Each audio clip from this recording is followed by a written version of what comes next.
Hello बच्चों, कैसे हैं आप सभी लोग। उम्मीद करते हैं आप सभी लोग अच्छे होंगे। स्वागत है आप सभी लोगों का एक नए वीडियो के साथ, एक नए टॉपिक के साथ। तो अगर आप चैनल पर नए हैं तो प्लीज़ चैनल को सब्सक्राइब करिएगा ताकि आने वाली वीडियो आपको मिलती रहे। आज की बच्चों टॉपिक है जो वो क्या है, वैद्युत द्विध्रुव की निरक्षीय रेखा पर स्थित बिंदु पर वैद्युत क्षेत्र की तीव्रता। किस स्थिति पर बच्चों? निरक्षीय स्थिति पर। इसके पहले जो हमने पढ़ा था वो किसके लिए पढ़ा था? अक्षीय स्थिति पर। अगर आपने उसको नहीं देखा है तो आप हमारे प्लेलिस्ट में जाइए और वहां पर उसको देख लीजिए। ठीक है। तो अक्षीय स्थिति हमने बच्चों आपको बताया था कि जिस अक्ष पर हम लेते हैं, यानी उसी अक्ष के दाएं या बाएं, उसी सीध में क्या कहलाता है? अक्षीय स्थिति। लेकिन हमको आज कौन पढ़ना है? निरक्षीय। तो जो वैद्युत द्विध्रुव है बच्चों, उस वैद्युत द्विध्रुव के मध्य बिंदु से लंबवत, क्या लंबवत, या तो ऊपर या तो नीचे की स्थिति क्या कहलाती है? निरक्षीय स्थिति कहलाती है। तो आज हम लोग निरक्षीय रेखा पर डेरिवेशन को समझेंगे। और अगर आपको बिना रटे इस पूरे डेरिवेशन को समझना है तो आप धैर्य के साथ क्लास को देखिए, और मैं आपसे वादा करता हूं कि क्लास खत्म होगा तो आप खुद कमेंट करेंगे कि यस सर, ये डेरिवेशन हमें पूरा तैयार हो गया है। ठीक ना? चलिए, तो आज हम लोग शुरू करते हैं अपनी क्लास को। और अपनी क्लास में देखा जाता है कि निरक्षीय रेखा पर वैद्युत क्षेत्र की तीव्रता कैसे निकालते हैं। तो सबसे पहले क्या बनाएंगे बच्चों? एक वैद्युत द्विध्रुव बनाएंगे। क्या बनाएंगे? एक वैद्युत द्विध्रुव बनाएंगे। चलिए, तो आप सबको मैंने बताया है कि वैद्युत द्विध्रुव दो आवेशों से मिलकर के बना होता है, एक धन आवेश और दूसरा ऋण आवेश। वैद्युत द्विध्रुव दो आवेशों से मिलकर के बना होता है, दो समान परंतु विपरीत प्रकार के आवेश। तो चलिए, हम ले लेते हैं एक बिंदु ए, और इस बिंदु पर हमने एक आवेश लिया -q। चलिए, एक दूसरा बिंदु बच्चों लेते हैं बी, और इस पर हमने आवेश ले लिया +q। तो ये हमारा क्या है? वैद्युत द्विध्रुव है। ठीक है। चलिए, अब इसके मध्य बिंदु में बच्चों हम क्या ले लेते हैं? एक बिंदु O ले लेते हैं। मध्य बिंदु में क्या ले लिया? एक बिंदु O ले लिया। अब बिंदु A से O के बीच की दूरी क्या होती है? आप सबको पता है, L। और यहां भी क्या होगा? L होगा। ठीक है, L। चलो, अब हमको क्या लेना है? निरक्षीय स्थिति में। तो अगर मान लो ये वाला मार्कर हमारा वैद्युत द्विध्रुव है, तो ये वाली स्थिति क्या कहलाएगी बच्चों? निरक्षीय स्थिति कहलाएगी, यानी कि ठीक इसके लंबवत, ठीक इसके लंबवत। तो अगर हम इससे कुछ दूरी पर, मान लो यहां पर एक ले लेते हैं बिंदु P, और ये बिंदु P क्या है बच्चों? हमारी निरक्षीय स्थिति है। क्या है? निरक्षीय स्थिति। मान लेते हैं कि बिंदु O से इस बिंदु P के बीच की दूरी क्या है? R है। बिंदु O से इस बिंदु P के बीच की दूरी क्या है? R है। ठीक ना? चलो, तो अगर बिंदु P से बिंदु O के बीच की दूरी R है बच्चों, तो आप एक चीज मुझे बताओ, अगर हमें इस बिंदु के कारण इस पर निकालना है और +q के कारण इस पर निकालना है, तो हमें इसके बीच की दूरी पता होनी चाहिए। यानी इसके बीच की अगर हम दूरी निकालते हैं तो इसके बीच की दूरी क्या हो जाएगी? देखिए, एक त्रिभुज ऐसा बन रहा है, ये आपका L है और ये क्या है? R है। तो ये कर्ण होगा क्योंकि ये लंबवत है बच्चों। तो जब एक कर्ण है तो ये दूरी कैसे निकालेंगे? पाइथागोरस के प्रमेय यूज करेंगे, r² + l²। तो ये दूरी क्या हो जाएगी? r² + l²। मतलब ये दूरी क्या आ गई? रूट में r² + l²। अब इसको भी मिला दो तो ये वाली दूरी भी वही हो जाएगी, रूट में r² + l²। किसी को समस्या यहां तक फिगर में? नहीं, क्योंकि बच्चों फिगर ही इंपॉर्टेंट है। अगर आपने फिगर को समझ लिया तो समझ लीजिए कि आप अपना 75% डेरिवेशन कंप्लीट कर लिए हैं। ठीक है। चलिए, अब +q के कारण बच्चों बिंदु P पर वैद्युत क्षेत्र की तीव्रता निकालनी है। +q के कारण, तो ये प्लस है और प्लस के कारण वैद्युत क्षेत्र की तीव्रता क्या होती है? बाहर की होती है कि अंदर की होती है? बताइए। प्लस क्यू के कारण वैद्युत क्षेत्र की तीव्रता अंदर होगी या बाहर होगी? बाहर होगी, बिल्कुल सही। तो यानी कि जो इसकी वैद्युत क्षेत्र की तीव्रता होगी बच्चों, वे क्या होगी आपकी? कुछ इस प्रकार होगी। यानी कि इधर ये हमारा क्या होगा? E1। और माइनस क्यू के कारण जो वैद्युत क्षेत्र की तीव्रता होगी वे आपके अंदर की तरफ होगी, यानी ये क्या होगा? E2। क्लियर? चलो, अब यहां पर हमको एक चीज समझना है बच्चों कि जो E1 और E2 होता है, इनके मान जो होते हैं वो बराबर होते हैं, यानी ये मान परस्पर एक दूसरे के क्या होंगे? बराबर होंगे। परंतु यहाँ पर दो घटक होता है बच्चों, एक तो लंबवत घटक होता है और एक घटक क्या होता है? समांतर होता है। किसके? वैद्युत द्विध्रुव के। यानी एक घटक वैद्युत द्विध्रुव के क्या होगा? लंबवत होगा, मतलब कुछ ऐसा। यानी ये आपका एक घटक क्या हो गया? नीचे की तरफ और ये ऊपर की तरफ। तो ये E1 और ये E2, तो ये दोनों एक दूसरे के क्या हैं? लंबवत हैं। एक दूसरे के क्या हैं? लंबवत हैं। और लंबवत का मतलब बच्चों ये आपका सीधा दिख रहा है, ये लंबवत है। अगर हमने इसको ऐसे बेंड कर दिया, मुड़ा दिया, तो ये घटक क्या कहलाएगा आपका? समांतर घटक। मतलब ये E1 और E2 क्या है? समांतर। तो इनका जो परिणामी घटक होगा बच्चों, वे क्या होगा? E। इसका जो परिणामी घटक होगा वो क्या होगा? E। तो अब इसको मिला दो, E1 और E2 बराबर है, तो इसलिए ये दोनों भी क्या होगा? बराबर। अब देखो, जो लंबवत घटक होता है, जो क्या होता है? लंबवत घटक, साइन थीटा बराबर क्या होता है? लंब बटे कर्ण। तो इसलिए लंबवत घटक जो होता है इसके लिए हम क्या लेते हैं? साइन। लंबवत के लिए क्या लेंगे? साइन। और समांतर के लिए क्या लेते हैं? कॉस। याद रखेंगे आप।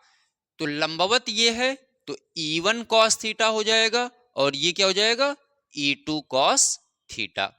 सॉरी, माफ करिएगा, लंबवत है ना बच्चों, तो ये क्या होगा? E1 sin थीटा और ये क्या होगा? E2 sin theta. क्लियर? चलो, अब यहां पर देखो, ये क्या है आपका? ये क्या है? समांतर घटक। तो इसके लिए क्या मान हो जाएगा? E1 cos थीटा और इसके लिए मान क्या हो जाएगा? E2 cos theta. ठीक, फिगर समझ में आ गया। अब ये थीटा मैं क्यों लगा रहा हूं? इनके बीच का बच्चों कोण है, यानी जो समांतर घटक है इनके बीच का कोण क्या है? थीटा। तो अल्टरनेट इंटीरियर से ये वाला कोण भी क्या हो जाएगा? थीटा। और इधर का कोण भी क्या है? थीटा। तो ये वाला कोण भी क्या हो जाएगा? थीटा। फिगर समझ में आया? बताइए, किसी को समस्या?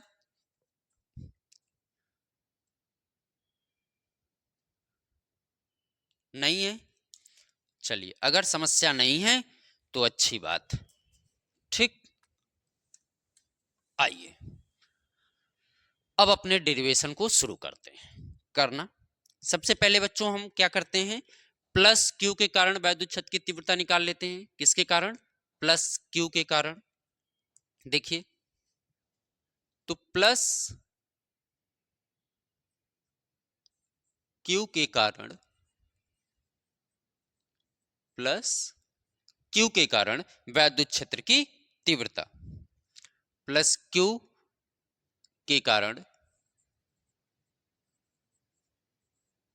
वैद्युत क्षेत्र की तीव्रता क्या होगा बच्चों? हमने आपको बताया था किसी बिंदु आवेश के कारण वैद्युत क्षेत्र की तीव्रता क्या होती है? फार्मूला क्या होता है?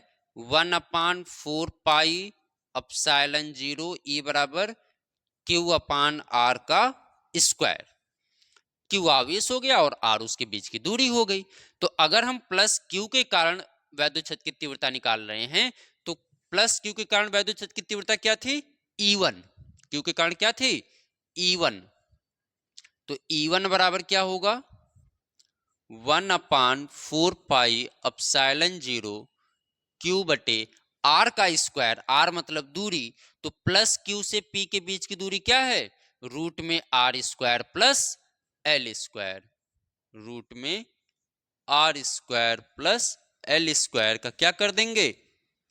होल स्क्वायर कर देंगे। ठीक है, तो E1 बराबर 1/4 एप्सिलॉन 0 क्यू अपान वर्ग करेंगे तो करंट क्या होगी, हट जाएगी, r² प्लस l², समीकरण 1 मान लो। ठीक, किसी को समस्या नहीं। यानी यहां पर दूरी तो हो गई रूट में r² प्लस l², वर्ग कर दिया, रूट हट गया। अब इसके दिशा की बात की जाए बच्चों तो प्लस क्यू से इसकी दिशा क्या है, बाहर है, यानी बी से पी की ओर है, यानी जो दिशा है बच्चों वो बी से पी की ओर होगी। ठीक ना, चलो इसको रहने ही देते हैं। माइनस क्यू के कारण निकालिए, माइनस क्यू के कारण वैद्युत क्षेत्र की तीव्रता,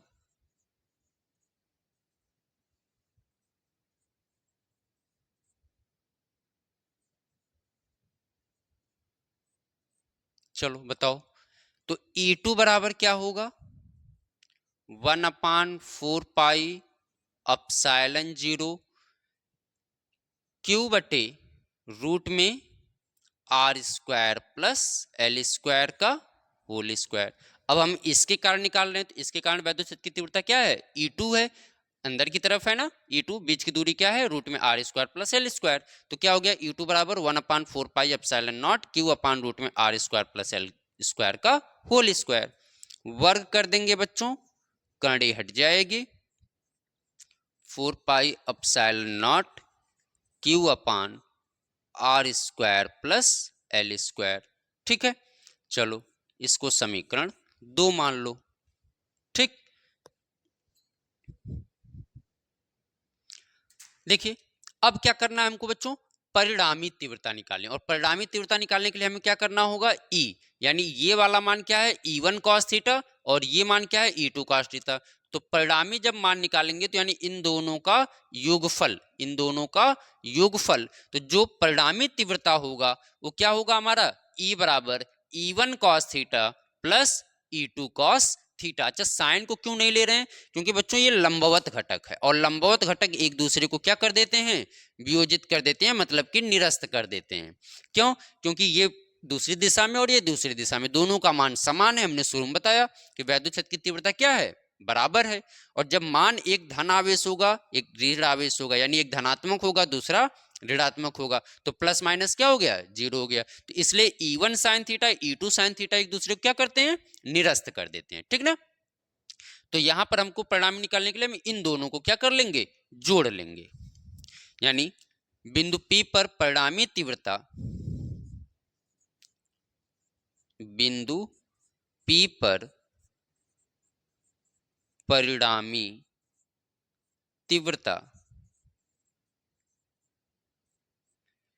E बराबर क्या हो जाएगा, E1 cos theta plus E2 cos theta, दोनों को जोड़ लिया, E बराबर क्या हो गया, E1 cos theta plus E2 cos theta. ठीक है, मान लिख दीजिए, E1 का मान यहां से समीकरण 1 से 1/4 एप्सिलॉन नॉट क्यू अपान r² प्लस l², और cos है तो cos लगा दो। फिर E2 का मान यहां से लिख लो समीकरण 2 से 1/4 एप्सिलॉन 0 क्यू अपान r² plus l² cos theta. ठीक है, अब देखो ध्यान से, तो दोनों मान क्या दिख रहे हैं, बराबर, और जब दोनों मान बराबर हैं तो जोड़ने पर क्या हो जाएगा, दो गुना हो जाएगा। चलो तो इनको हम एक साथ रख लेते हैं, कॉस को एक साथ रख लेते हैं, तो 1/4 एप्सिलॉन 0 क्यू अपान r² plus l², 2 cos theta. क्या हो गया, 2 cos थीटा। अच्छा दो गुना करने का मतलब दो यहां भी लिख सकते हैं, यहां भी कोई दिक्कत नहीं है आपको। ठीक ना, चलिए यहां तक बात समझ में आ रही है सबको, नीचे दिख भी रहा है सबको, चलिए दिखाई दे रहा है, कोई दिक्कत नहीं है। आइए आगे समझते हैं बच्चों।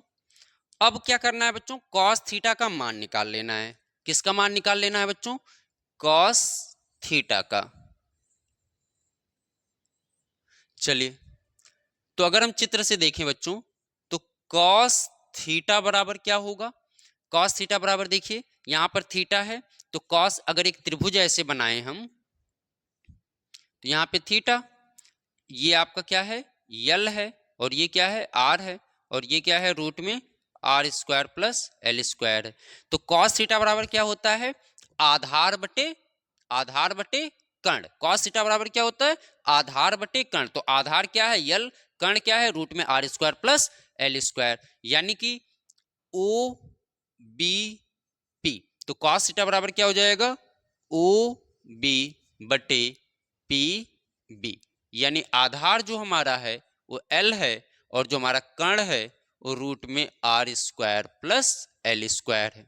ठीक है, तो अब क्या करो बच्चों कि ये जो कॉस थीटा है, इस कॉस के मान को इस पे रख दो, कॉस के मान को रख दो। चलो रखते हैं।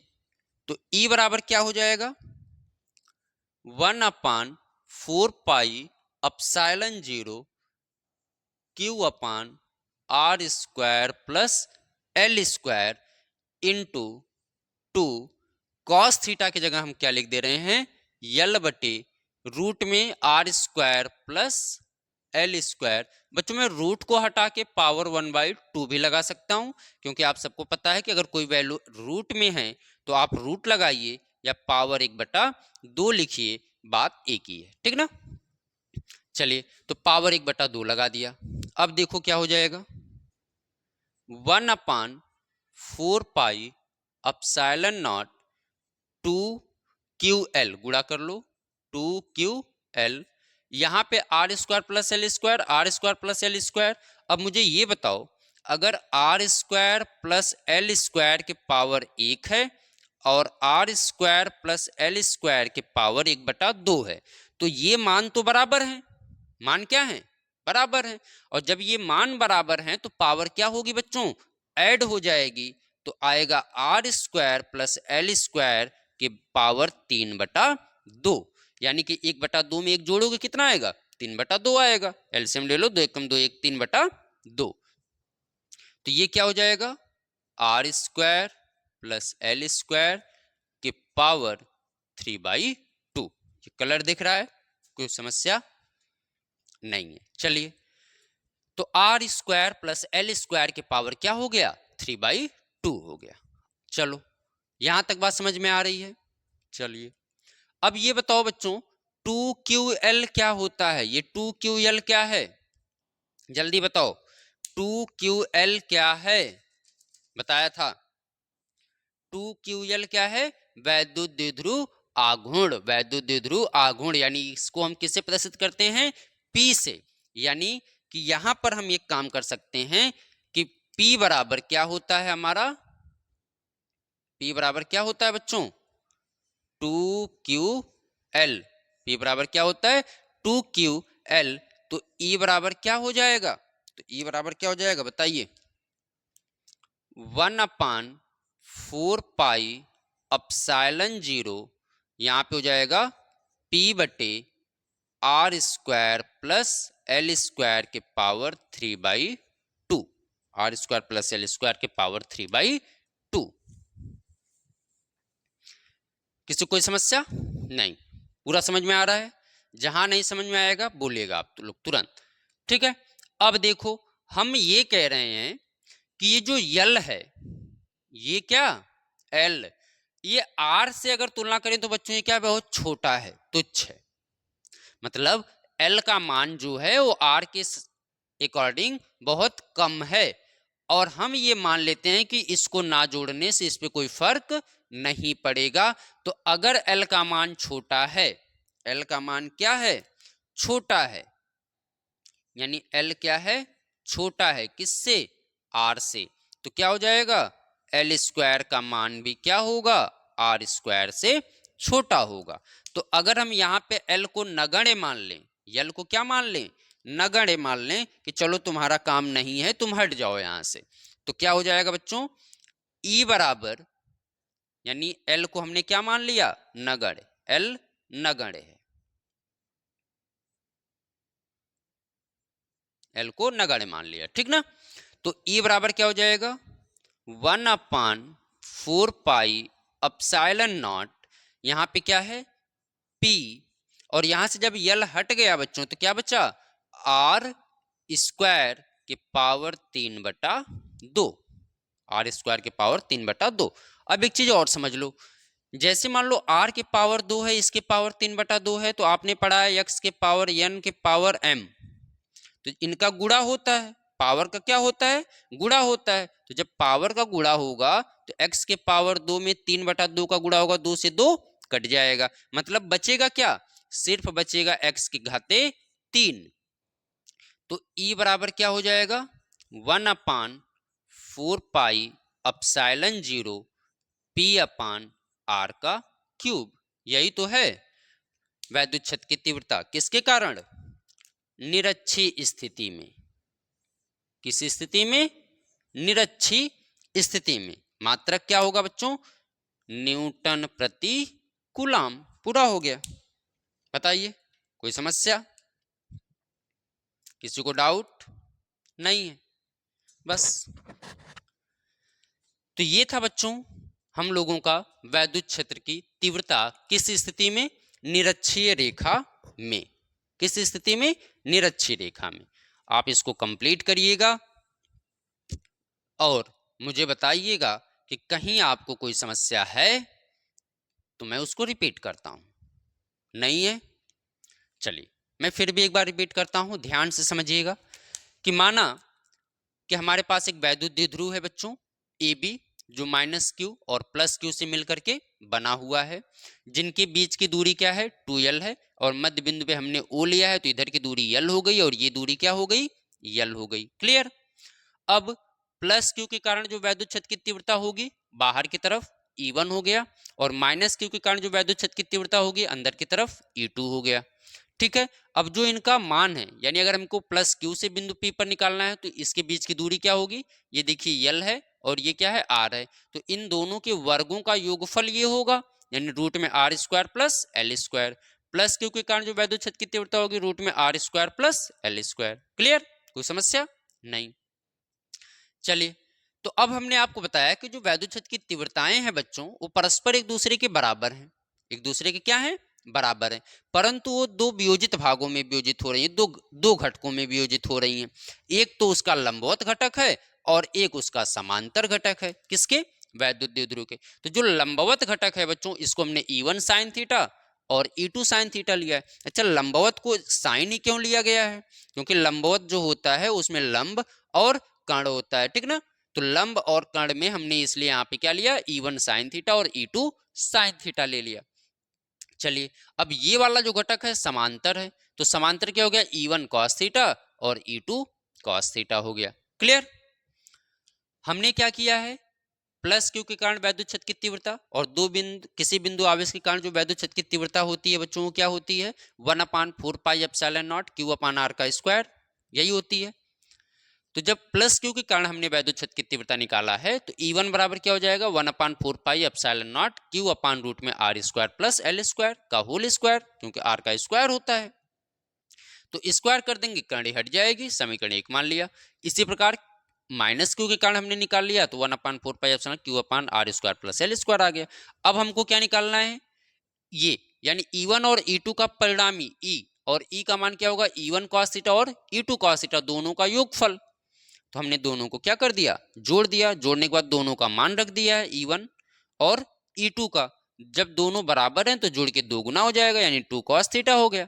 अब हमने cos थीटा का मान निकाल लिया, ये आधार, ये लंब और ये कर्ण। तो cos थीटा बराबर क्या होता है, आधार बटे कर्ण। तो आधार L है और कर्ण क्या है, रूट में R² प्लस L²। तो L बटे रूट में R² प्लस L² हो गया।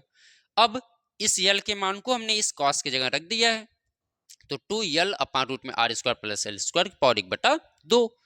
चलिए, अब ये 2QL, तो 2QL हो गया, R² plus L², R² plus L², बीच में इंटू है, गुणा करेंगे तो इसके पावर 1 और इसके पावर 1/2 मिलकर क्या हो जाएगी, 3/2। अब ये 2QL जो होता है वैद्युत द्विध्रुव आघूर्ण होता है, इसको हमने P लिख दिया।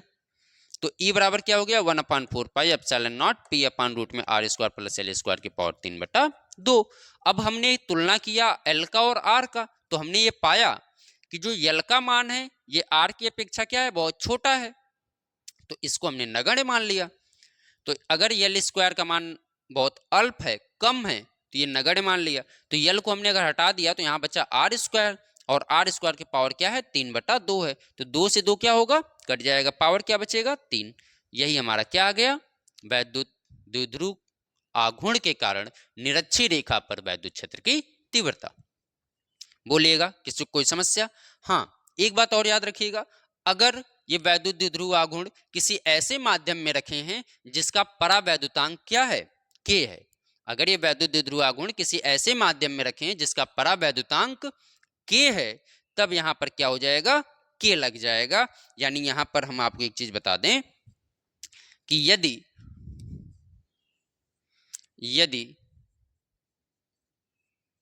वैद्युत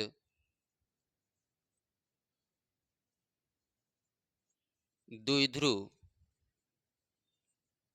आघूर्ण किसी ऐसे माध्यम में रखे हैं जिनका परावैद्युतांक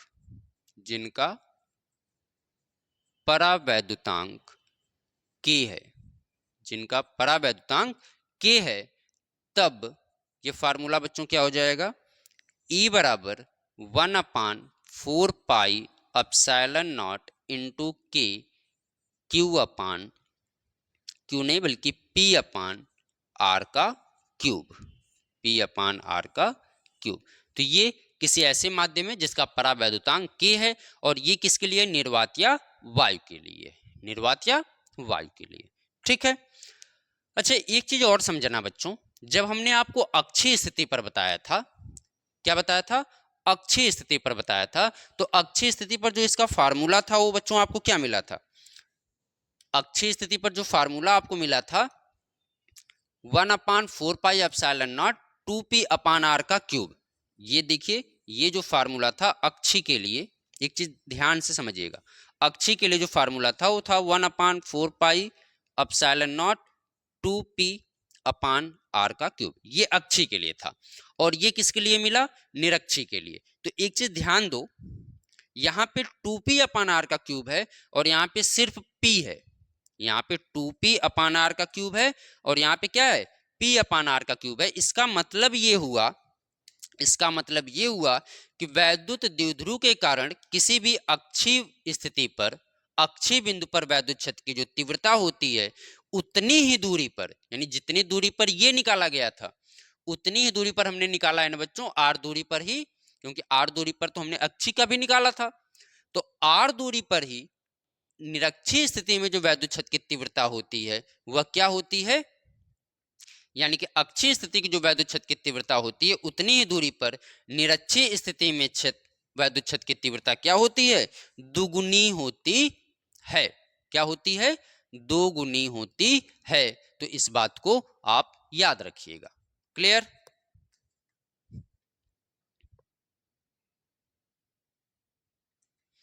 ठीक है बच्चों, अगली क्लास में मिलेंगे एक नए टॉपिक के साथ। तब तक आप पढ़ते रहिए और मस्त रहिए आप सभी लोग।